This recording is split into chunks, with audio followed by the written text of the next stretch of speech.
So we'll start with the resolution. Let me pull it up here. Resolved that Saul Alinsky, the famous community organizer, was a revolutionary neo-Marxist, and many of America's problems today can be traced to the destructive legacy of Saul Alinsky, mentor to Obama, Hillary, and the so-called thuggish wing of the Democratic Party.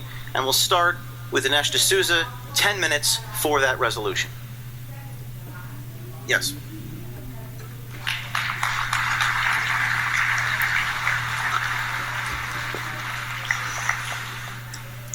Thank you very much. Always fun to be back at Freedom Fest. And today I have my work cut out for me.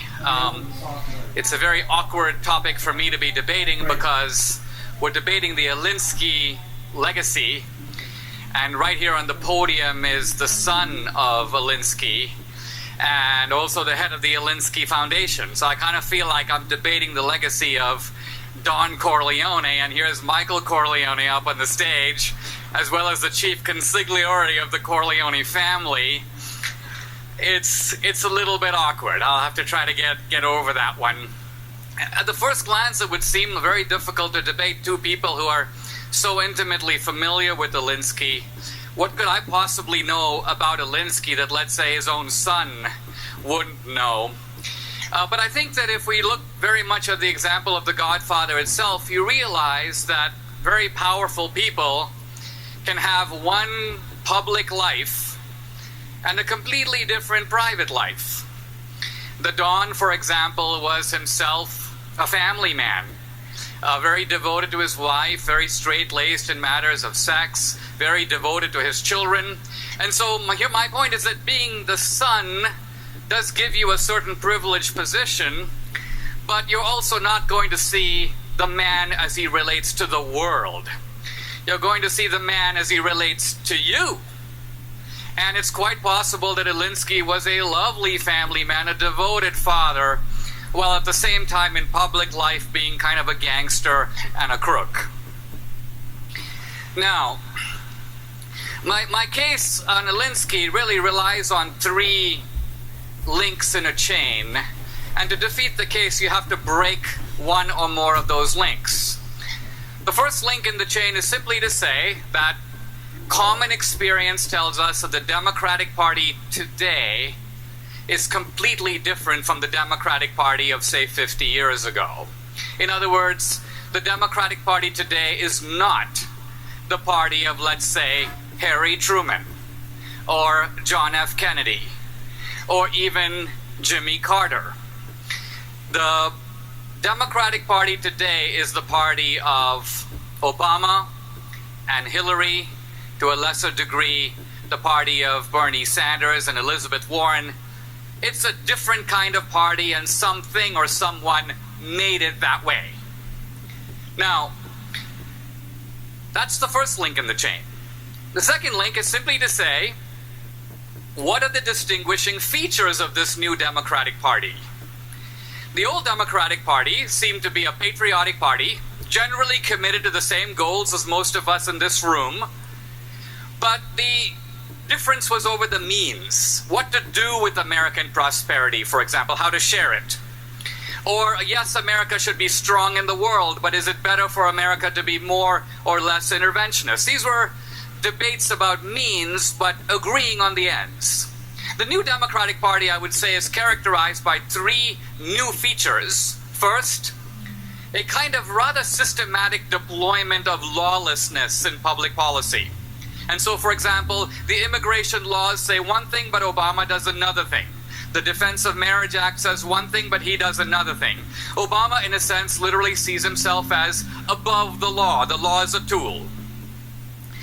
The second feature is a willingness to use the power of the state against your opponents. In other words, we live at a time where even the post office, the Bureau of Land Management, all these places have SWAT teams. And so for the first time, I think this new Democratic Party uses the power of the government, of the IRS, of the EPA, to not only enforce its will, but to bludgeon its opponents into submission. You get on the wrong side of these guys, they think nothing of sending the tax audit people after you. This is the New Democratic Party. And the third feature is enriching yourself by shaking down private corporations and the government. Obama and Hillary are both sort of global specialists at this. They figure out how to use leverage to public power to, in a sense, rent or sell public policy. And they also figure out how to enrich themselves enormously in the process. Obama was a community organizer, but you won't find him around any poor people these days. He's hobnobbing with the billionaire set.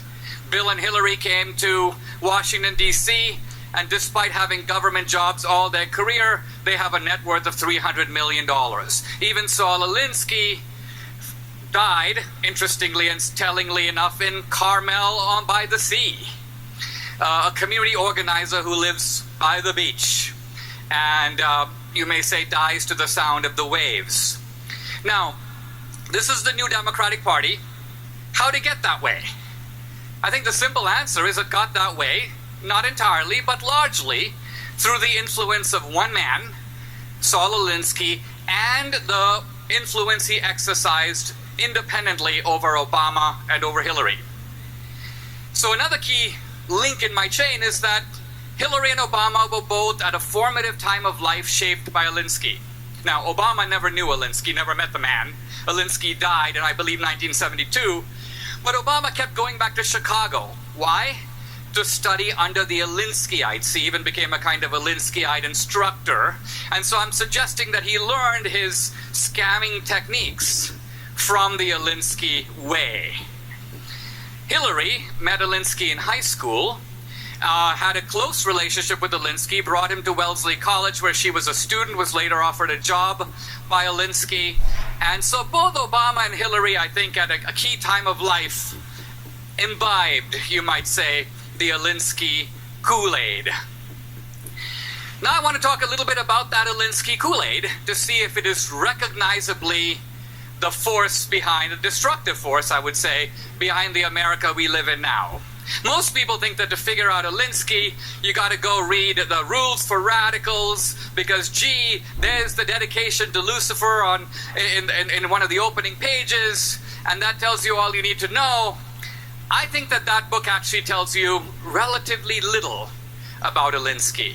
First of all, the dedication itself is highly problematic. Alinsky was an atheist, probably like a good many of you in this room. He didn't believe in God, and naturally he didn't believe in Lucifer. So why does a guy who does not believe in God or Lucifer dedicate a book to the guy he doesn't believe in? Clearly this is not about Alinsky saying, I want to be the devil. Clearly something else is going on. Remember, Alinsky himself embraces Machiavelli, and one of Machiavelli's key pieces of advice is not to play your full hand up front. And so you can be fairly safe in assuming that the Alinsky book is not going to be the full and true window into Alinsky. You have to look someplace else. Normally we would have no place to look, but happily, toward the very end of his life, Alinsky gave a series of interviews. This was in 1971, 1972, really concluding in the year he died. One was to Playboy magazine, a very detailed interview, and another one was to Harper's magazine, I believe. In any case, in these interviews, Alinsky basically said stuff that had never appeared in public or print before, and they give you a real window into Alinsky. The first thing he says is that from a very young age, I tried to figure out how I could get stuff for free without having to work for it. And he describes with great relish a scam that he developed at the University of Chicago for eating in dining halls without paying. And not only, now a normal guy would be like, I pulled off the scam, I'm a very clever guy. Alinsky, and we see the Alinsky method kicking in right here, is he said, I began to hold seminars around the university to instruct other students in how they could eat without paying for it. In other words, I think this was the birth of community organizing in the United States. Alinsky then graduates from school. He goes on to college. He studies criminology. And very interestingly, he then gets in with a series of gangs. An Italian gang that he talks about and then most significantly the Al Capone gang. And here Alinsky is very interesting because he talks about his interactions with the gang. At one point, for example, the Capone boys want to bring in an assassin from out of state to kill people, and Alinsky, far from objecting to the killing, objects to the high price of bringing in an out-of-state assassin. He tells the Capone guys, why don't we hire one of the local guys? They'll do it for less. Alinsky then tells Playboy in the interview, he says, he goes, I really admired the way in which these gang members could shake down people and extract money and stuff out of them. The only downside is that every now and then they got shot. They got knocked off. So Alinsky goes, it got me thinking about how I could pull off a similar scam without the risk of getting knocked off. And then Alinsky realized that crime is actually very similar to politics. And so Alinsky realized, and again, I'm not divulging Alinsky's private thoughts. Alinsky says a lot of the things that I applied to community organizing, I learned from the mafia. That is not a direct quote, but it's a paraphrase of a direct quote. So essentially, Alinsky took the mafia's shakedown tactics, which is essentially up against the wall, pay up or we're going to get you, and brought them into politics. And here we have really the beginnings of Obamaism and Hillaryism. I want to give a simple example of how this kind of thing works, and that is, since we're talking about it, Obamacare. So many people think Obamacare was Obama colluding with the American people against the insurance companies. That's the public face of it. It's a very Alinskyite scam. Let's pretend that I'm on the side of the people fighting for the little guy against the big bad insurance companies. Now, in reality, something completely different is going on. Obama is meeting behind closed doors with these same insurance companies and basically using threats and incentives to bring them over to support Obamacare. The threats are obvious. We're going to be taking over the healthcare system and it's going to look very bad for you if you oppose it. The incentive is more cunning. Obama says to the insurance companies, we're going to be forcing millions of Americans, including young people, lots of people who don't want insurance, don't want to buy insurance, we're going to make them buy it. And that's hundreds of millions of dollars in profits for you. So you have a carrot, you have an economic incentive in backing my program. So here's my point. This was smoke and mirrors. Obama is in fact in bed with the insurance companies, establishing government control over the economy, 1/6 of the economy, while pretending to be on the side of the little guy. This was really Alinsky's specialty. Alinsky's specialty was to indulge in the rhetoric of social justice, while in fact being about what he even talks about in his book, ultimately for him it's about power. It's about power. In this country today, there is a great fight over whether or not the entrepreneur, the creator of wealth, the people who actually work and make stuff, should they have the power? Or should an outside group of self-anointed bureaucrats and experts who declare themselves to be progressive, on the side of history, on the side of the future, do they get to kind of come in and take things over and deploy wealth ultimately for their own gain, for their own private gain? This is the Democratic Party that we have now. Frankly, if you don't like Trump, this is how we got Trump. The reason that we got Trump is the Democratic Party became a party of ruthless Alinskyites.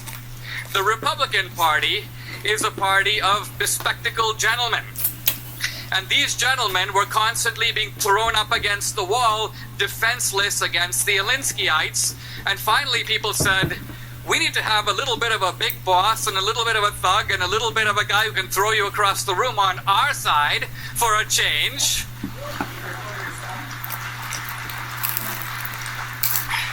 Remember how defensive poor Mitt Romney was about his wealth. Trump has far more wealth, but no one even criticizes him for it, because you can't criticize him for it, because the more you criticize him about it, the more he boasts about having even more than you thought. So we are now in a Alinsky-eyed environment. Quite frankly, I admire Alinsky from a distance. He was a very scheming, clever man. He was an interesting man. And I think perhaps it is the accident of history, because he had no way of knowing at the time that his two proteges, Barack Obama and Hillary Clinton, both of whom seemed to have virtually nothing going for them at the time, in fact, had nothing going for them at the time, would actually reach the summits of power. But they did. And that's what put the Alinsky method into operation. And it's a big legacy, although, I'm sorry to say, a destructive legacy.